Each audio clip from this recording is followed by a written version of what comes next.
Hello everyone. 5th Sem BCom syllabus, Income Tax 1 for the assessment year 2021. Chapter 4, Income from Salary, presented by Dr. Pramila KS. Today let us discuss about the perquisites, that is obligations of employee met by the employer. Let us see what are the obligations which are met by employer on behalf of employee.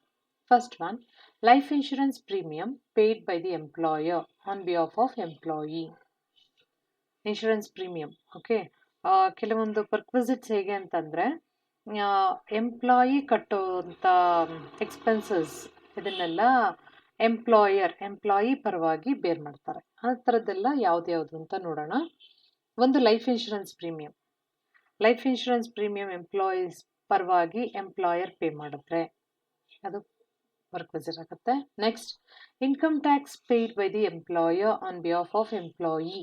Income tax IT pay ಮಾಡೋದು, employee ಪರವಾಗಿ employer pay ಮಾಡೋದು. Next, professional tax paid by the employer on behalf of employee.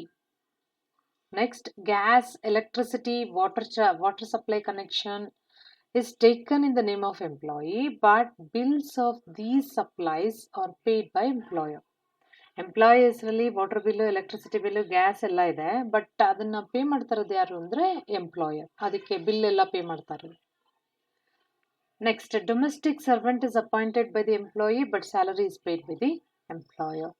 ಮನೆ ಕೆಲಸದವ್ರಿಗೆ ಸಂಬಳನ employer ಕೊಡ್ತಾ ಇದ್ರೆ. Next, reimbursement of school fees. ಮಕ್ಕಳು ಓದ್ತಾ ಇದ್ರೆ ಆ ಮಕ್ಕಳು ಸ್ಕೂಲ್ ಫೀಸ್ನ ರೀಇಂಬರ್ಸ್ ಮಾಡೋದು. Next, club bills of the employee are paid by employer. ಇದೆಲ್ಲಾನು ಏನು ಅಂದರೆ obligations of employee. Actually employee ಕೊಡಬೇಕಾಗಿತ್ತು, ಬಟ್ ಎಂಪ್ಲಾಯಿ ಬದಲಾಗಿ ಎಂಪ್ಲಾಯರ್ ಕೊಡ್ತಾ ಇದ್ದಾರೆ. ಸೊ ಇದನ್ನ ಟ್ಯಾಕ್ಸ್ ಟ್ರೀಟ್ಮೆಂಟ್ ಹೇಗೆ? Actual expenditure of the employee which is met by employer shall be the taxable value in the hands of the employee. ಇವ್ರು ಏನು employee ಕಟ್ಟಬೇಕಾಗಿರುತ್ತೋ ಅದನ್ನ employer ಕಟ್ಟಿದ್ದಾರೆ ಅಂತಂದರೆ ಅದಷ್ಟನ್ನ ಪರ್ಕ್ವಿಸಿಟ್ ಅಂತ ತಗೋತೀವಿ. ಓಕೆ, ಪರ್ಕ್ವಿಸಿಟ್ ಅಂತ ತಗೊಂಡು ಎಂಪ್ಲಾಯಿಗೆ ಟ್ಯಾಕ್ಸ್ ಮಾಡ್ತೀವಿ. ಎಂಪ್ಲಾಯಿ ಅದ್ರ ಮೇಲೆ ಟ್ಯಾಕ್ಸ್ ಕಟ್ಟಬೇಕಾಗತ್ತೆ. Okay. Next, fringe benefits and its tax treatment. Now first let us see what is fringe benefits. Fringe benefits are additional benefits provided to the employee in the course of employment. They are as follows. ಇದು ಒಂಥರ additional benefit. So ಇದು ಯಾವ್ದು ಅಂತ ನೋಡೋಣ. Interest free loan or concessional loan. ಈಗ ನಮ್ಮ ಎಂಪ್ಲಾಯೀಸ್ಗೆ ಅಂತ ಹೇಳ್ಬಿಟ್ಟು ಎಂಪ್ಲಾಯರ್ ಏನಾದರೂ ಇಂಟ್ರೆಸ್ಟ್ ಬಡ್ಡಿ ತಗೊಳ್ಳದೆ ಸಾಲ ಕೊಟ್ಟರೆ, ಅಥವಾ ಕೆಲವೊಂದ್ಸತಿ ಏನು ಮಾಡ್ತಾರೆ ಸಾಲದಲ್ಲಿ ಕಡಿಮೆ ಬಡ್ಡಿ ತಗೊಂಡು ಕೊಟ್ಟರೆ. ಸೊ ಈ ಕಡಿಮೆ ಅಂದರೆ ಯಾವುದಕ್ಕೆ ಹೋಲಿಕೆ ಮಾಡ್ತಾರೆ? SBI ರೇಟ್ ಆಫ್ ಇಂಟ್ರೆಸ್ಟ್ ಜೊತೆ ಹೋಲಿಕೆ ಮಾಡಬೇಕು. Look at here. If interest free loan is given by employer to employee, the interest on such loan should be calculated at the rate specified by SBI.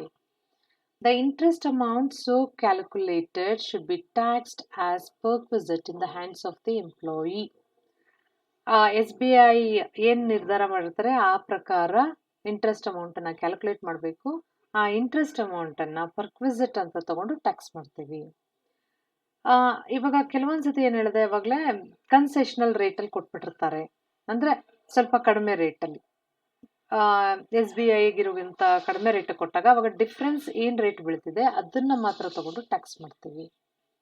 Third ಪಾಯಿಂಟಲ್ಲಿ ನೋಡಿ, loan amount ಏನಾದರೂ 20,000ಕ್ಕಿಂತ ಕಡಿಮೆ ಇದ್ದರೆ okay, nothing is taxable. ಯಾವ ಇಂಟ್ರೆಸ್ಟನ್ನು tax ಮಾಡೋಕ್ಕೆ ಹೋಗಲ್ಲ. Interest ಅಂತ ಹೇಳಿ ಯಾವುದನ್ನು ಟ್ಯಾಕ್ಸ್ ಮಾಡಲ್ಲ. Next, interest free loan given for medical treatment of the employee or his family members is not chargeable to tax. ಅವರ ಫ್ಯಾಮಿಲಿ ಮೆಂಬರ್ಸ್ಗೂ ಎಂಪ್ಲಾಯೀಸ್ಗೂ ಮೆಡಿಕಲ್ ಟ್ರೀಟ್ಮೆಂಟಿಗೆ ಅಂತ ಏನಾದರೂ ಕೊಟ್ಟರೆ ಅದನ್ನು ಟ್ಯಾಕ್ಸ್ ಆಗಿ ಅದ್ರ ಮೇಲೆ ಟ್ಯಾಕ್ಸ್ ಮಾಡೋಕ್ಕೆ ಹೋಗಲ್ಲ. ಓಕೆ, ಇದೆಲ್ಲ ಅಬೌಟ್ ಇಂಟ್ರೆಸ್ಟ್ ಫ್ರೀ ಲೋನ್. ಇನ್ನು ಇದೆ ನೋಡಿ ಫ್ರಿಂಜ್ ಬೆನಿಫಿಟ್ಸಲ್ಲಿ. Second one, Use of employer's movable asset other than computer, laptops by the employee is chargeable to tax. Computer laptop ಬಿಟ್ಟು ಬೇರೆ ಏನಾದರೂ ಎಂಪ್ಲಾಯರ್ಗೆ ಸ್ವಂತವಾಗಿರುವಂಥ ಮೂವಬಲ್ ಅಸೆಟ್ಸ್ನ ಎಂಪ್ಲಾಯಿ ಯೂಸ್ ಮಾಡ್ತಾ ಇದ್ರೆ ಟ್ಯಾಕ್ಸ್ ಪರ್ಕ್ವಿಸಿಟ್ ಅಂತ ಹೇಳ್ಬಿಟ್ಟು ಟ್ಯಾಕ್ಸ್ ಮಾಡ್ತೀವಿ. Next, sale of employer's movable asset to the employee at lesser price. ಇಲ್ಲಿ ಸೇಲ್ ಆಗ್ತಾ ಇದೆ ಬಟ್ ತುಂಬ ಕಡಿಮೆ ಪ್ರೈಸ್ ತಗೋತಾರೆ ಅಂತ ತಿಳ್ಕೊಳ್ಳಿ. ಅವಾಗ ಡಿಫ್ರೆನ್ಸ್ ಅಮೌಂಟನ್ನು ಪರ್ಕ್ವಿಸಿಟ್ ಅಂತ ಟ್ಯಾಕ್ಸ್ ಮಾಡ್ತೀವಿ. ಇವಾಗ ಯಾವುದೋ ಒಂದು ಸೋಫಾ ಇರುತ್ತೆ, ಒಂದು 40,000 ರೂಪಾಯಿ ಸೋಫಾನ ನಮ್ಮ ಎಂಪ್ಲಾಯಿ ಅಂತ ಹೇಳ್ಬಿಟ್ಟು ಒಂದು 5,000 ಮಾರಿದ್ರು ಅಂದರೆ 35,000 ಟ್ಯಾಕ್ಸ್ ಮಾಡ್ತೀವಿ. ಓಕೆ, ಅದು ಪರ್ಕ್ವಿಸಿಟ್ ಅಂತ ಹೇಳಿ. Next, free holiday home facility. Next, free lunch. Free ಲಂಚಲ್ಲಿ ಕಂಡೀಷನ್ಸ್ ಇದೆ ನೋಡಿ. Free meals provided during working hours in the remote area is not taxable. Remote area ಇದ್ದು ವರ್ಕಿಂಗ್ ಅವರಲ್ಲಿ ಏನಾದರೂ ಫ್ರೀ ಲಂಚ್ ಕೊಟ್ಟರೆ ಟ್ಯಾಕ್ಸ್ ಮಾಡಲ್ಲ. Next, free meals provided by employer in the office premises during working hour is exempt up to ₹50 per meal.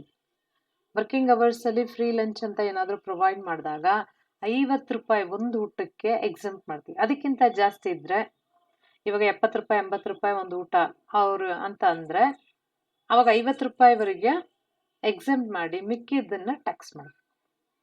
Okay. Next, the value of tea, snacks provided during the office hour is not taxable. Next, the amount so determined shall be reduced by the amount recovered from the employee. ಈ ಯಾವುದೇ benefit ಆಗಲಿ, usual ಆಗಿ ಅವ್ರಿಗೇನಾದರೂ benefit ಕೊಟ್ಟು ಅವ್ರ ಹತ್ರ ಇವಾಗ meals ಅಂತ ಹೇಳ್ದು ₹80, ₹90 meals ಕೊಡ್ತಾ ಇದ್ದಾರೆ. ಇವಾಗ ₹80 ಮೀಲ್ಸ್ ಅಂದ್ಕೊಳ್ಳಿ, ₹30 ಅವ್ರ ಕಡೆಯಿಂದ ಕಲೆಕ್ಟ್ ಮಾಡ್ತಾ ಇದ್ದಾರೆ ಅಂದ್ಕೊಳ್ಳಿ. ₹50 ಆ್ಯಕ್ಚುಲಿ ಎಕ್ಸಮ್ಟು, ಇನ್ನು ₹30 ಅವ್ರ ಕಡೆನೇ ಕಲೆಕ್ಟ್ ಮಾಡ್ತಾರೋದ್ರಿಂದ ಇಲ್ಲಿ ನಥಿಂಗ್ ಟ್ಯಾಕ್ಸಬಲ್ ಅಂತ ಅನ್ಸುತ್ತೆ. ಓಕೆ, 50 ಲೆಸ್ ಮಾಡಿ ಮಿಕ್ಕಿ ಟ್ಯಾಕ್ಸ್ ಮಾಡ್ತೀವಿ. ಬಟ್ ₹30 ಅವ್ರ ಹತ್ರ ಕಲೆಕ್ಟ್ ಮಾಡ್ತಾ ಇದೀವಲ್ಲ, ಅದನ್ನು ಕಳ್ಕೊಬೇಕಾಗುತ್ತೆ. ಅವ್ರ ಕಡೆಯಿಂದ ಎಂಪ್ಲಾಯಿ ಏನಾದರೂ ಕೊಟ್ಟಿದ್ರೆ ಆ ಬೆನಿಫಿಟ್ಗೆ ಅಂತ ಅದನ್ನು ಕಳ್ಕೊಂಡು ಮಿಕ್ಕಿದ್ನ ಟ್ಯಾಕ್ಸ್ ಮಾಡಬೇಕು. Next, gifts. ಫ್ರಿಂಜ್ ಬೆನಿಫಿಟ್ ನೋಡಿ ಕಂಟಿನ್ಯೂ ಆಗ್ತಾ ಇದೆ. ಗಿಫ್ಟ್ಸ್. ಗಿಫ್ಟ್ ಅಂತ ಏನಾದರೂ ಎಂಪ್ಲಾಯರ್ ಎಂಪ್ಲಾಯಿಗೆ ಕೊಟ್ಟರೆ aggregate value of gift received from the employer in excess of 5,000 is taxable. Aggregate value of the gift, ಆ ವ್ಯಾಲ್ಯೂ ಎಲ್ಲಾನು ಸೇರಿಸಿ ನೋಡಬೇಕು. 5,000ಕ್ಕಿಂತ ಜಾಸ್ತಿ ಇದ್ರೆ taxable. Up to 5,000 is exempted. 7,000 8,000 ಅಂತ ಕೊಟ್ಟಿದ್ರೆ 5,000 ಕಳ್ಕೊಂಡು ಮಿಕ್ಕಿ ಟ್ಯಾಕ್ಸ್ ಮಾಡ್ತೀವಿ. ಅದೇ gift made in cash or cheque is fully taxable. ವ್ಯಾಲ್ಯೂನಲ್ಲಿ ಕೊಟ್ಟರೆ ಬೇರೆ ಕ್ಯಾಶ್ ಆಗೇ ಕೊಟ್ಟರು ಅಂದ್ಕೊಳ್ಳಿ, ಅವಾಗ 5,000 ನೋಡಲ್ಲ, ಎಷ್ಟಿದ್ರೂ tax. Next, expenses incurred on travelling and touring of employee is taxable perquisite. ಟೂರ್ಗೆ ಟ್ರಾವೆಲಿಂಗ್ಗೆ ಅಂತ ಹೇಳ್ಬಿಟ್ಟು ಎಕ್ಸ್ಪೆನ್ಸಸ್ ಇನ್ಕರ್ಡ್ ಫಾರ್ ಎಂಪ್ಲಾಯೀಸ್, ಅವ್ರಿಗೆ ಎಂಪ್ಲಾಯರ್ ಏನಾದರೂ ಆ ಎಕ್ಸ್ಪೆನ್ಸಸ್ ಎಲ್ಲ ಎಂಪ್ಲಾಯೀಸ್ಗೋಸ್ಕರ ಇನ್ಕರ್ ಮಾಡಿದ್ರೆ taxable. Next, payment made by employer towards securing a credit card facility to the employee and usage of credit card by the employee for personal purpose would be fully taxable in the hands of employee. Credit ಕಾರ್ಡ್ಗೆ ಅಂತ ಹೇಳ್ಬಿಟ್ಟು employer ಏನಾದರೂ ದುಡ್ಡು ಖರ್ಚು ಮಾಡಿದರೆ, ಆ credit ಕಾರ್ಡನ್ನು employee ಸ್ವಂತಕ್ಕೆ ಅಂತ ಬಳಸಿದ್ರೆ then it is fully taxable. Next, club facility. Club facilityನಲ್ಲಿ ರೂಲ್ ಇದೆ. Membership fees and club expenses of the employee met by employer will be fully taxable. Membership ಫೀಸ್ಗೆ ಅಂತ ಹೇಳ್ಬಿಟ್ಟು ಏನಾದರೂ ಎಂಪ್ಲಾಯೀಸ್ ಪರವಾಗಿ ಎಂಪ್ಲಾಯರ್ ಕಟ್ಟಿದ್ರೆ ಟ್ಯಾಕ್ಸ್ ಮಾಡ್ತೀವಿ. Next, health club. Sports club facility provided uniformly to all the classes of employees by the employer at employer's premises are exempt. Health club ಅಥವಾ sports club ಅಂತ ಹೇಳ್ಬಿಟ್ಟು ಒಬ್ರಿಗಲ್ಲ, ಎಲ್ಲ ಎಂಪ್ಲಾಯೀಸ್ಗೂ ಎಂಪ್ಲಾಯರ್ ತಮ್ಮದೇ ಒಂದು ಪ್ರಿಮೈಸಸಲ್ಲಿ ಏರ್ಪಾಟ್ ಮಾಡಿದರೆ ಅದನ್ನು ಟ್ಯಾಕ್ಸ್ ಮಾಡಲ್ಲ. Next, if the benefit is enjoyed under the corporate membership it is fully exempted. Okay, these are about fringe benefits. There is one more, last one. Salary paid by employer to the domestic servant like a gardener, sweeper, watchman, and cook of an employee is taxable per visit if the employee is residing in the house which is owned by employer and maintenance expenses is including gardener salary incurred by the employer on the house is not taxable in the hands of employee. ಇಲ್ಲೇನಾಗುತ್ತೆ, salary ಅಂತ ಹೇಳ್ಬಿಟ್ಟು ಏನಾದರೂ employee appoint ಮಾಡಿ gardener, sweep, watchman, cook ಇವರೆಲ್ಲ employee appoint ಮಾಡಿಕೊಂಡು ಇವ್ರ ಪರವಾಗಿ employer ಏನಾದರೂ ಸ್ಯಾಲ್ರಿ ಪೇ ಮಾಡಿದ್ರೆ ಫುಲ್ಲಿ ಟ್ಯಾಕ್ಸಬಲ್. ಅದೇ ಏನಾದರೂ ಬೈ ಚಾನ್ಸ್ ಇವ್ರದೇ ಎಂಪ್ಲಾಯರ್ ಮನೆಯಲ್ಲಿ, ಓಕೆ, ಎಂಪ್ಲಾಯರ್ ಮನೆಯಲ್ಲೇ ಸ್ವಲ್ಪ ಔಟ್ ಅಂತಾನೋ ಏನೋ ಎಂಪ್ಲಾಯಿಗೆ ಕೊಟ್ಟಿದ್ದಾರೆ ಜಾಗ ಅಂತ ತಿಳ್ಕೊಳ್ಳಿ, ಅಲ್ಲಿ ಅವ್ರ ಜಾಗ ಕೊಟ್ಟಿರೋ ಕಡೆ ಅವ್ರು ವಾಸ ಮಾಡ್ತಾ ಇದ್ದಾರೆ, ಅವಾಗ ಗಾರ್ಡ್ನರ್ ಸ್ಯಾಲ್ರಿ ಇವ್ರಿಗೆ ಅಂತ ಬರುತ್ತೆ. ಯಾಕಂದ್ರೆ ಗಾರ್ಡನಿಂಗ್ ಬಂದು ಇಬ್ರಿಗೂ ಕಂಬೈಂಡ್ ಆಗಿರುತ್ತೆ, ಆಯ್ತಾ. ಸೊ ಹಾಗಾಗಿ ಗಾರ್ಡ್ನರ್ ಸ್ಯಾಲ್ರಿ ಇವ್ರದೆಲ್ಲ ಸಪ್ರೇಟ್ ಆಗಿ ತಗೊಳಕ್ಕಾಗಲ್ಲ. It is not taxable. Next note. For all the above set perquisites, if any amount is recovered from the employee by the employer, then the amount so collected is deducted from the taxable value of the perquisite. ಯಾವುದಕ್ಕೆ ಆಗಲಿ, ಇವಾಗ cook ಇರ್ಬೋದು, ಯಾರಿಗೇ ಆಗಲಿ, ಅವ್ರನ್ನ provide ಮಾಡಿಬಿಟ್ಟು ನೀನೊಂದು ಸ್ವಲ್ಪ ಕೊಡು ಅಂತ ಏನಾದರೂ ತೊಗೊಂಡಿದ್ರೆ ಅವ್ರು ಎಂಪ್ಲಾಯಿ ಏನು ಕೊಟ್ಟಿರ್ತಾರೆ ಅದನ್ನ ಕಳ್ಕೊಂಡು ಮಿಕ್ಕಿದ್ನ ಟ್ಯಾಕ್ಸ್ ಮಾಡಬೇಕು. ಓಕೆ, ಅವರೇ ಕೊಟ್ಟಿದ್ದಂಥ ದುಡ್ಡು ಪರ್ಕ್ವಿಸಿಟ್ ಆಗಲ್ಲ. ಸೊ ಹಂಗಾಗಿ ಅವ್ರು ಏನು ಕೊಟ್ಟಿದ್ದಾರೆ ಅದನ್ನ ಕಳ್ಕೊಂಡು ಟ್ಯಾಕ್ಸ್ ಮಾಡಬೇಕು. ಓಕೆ,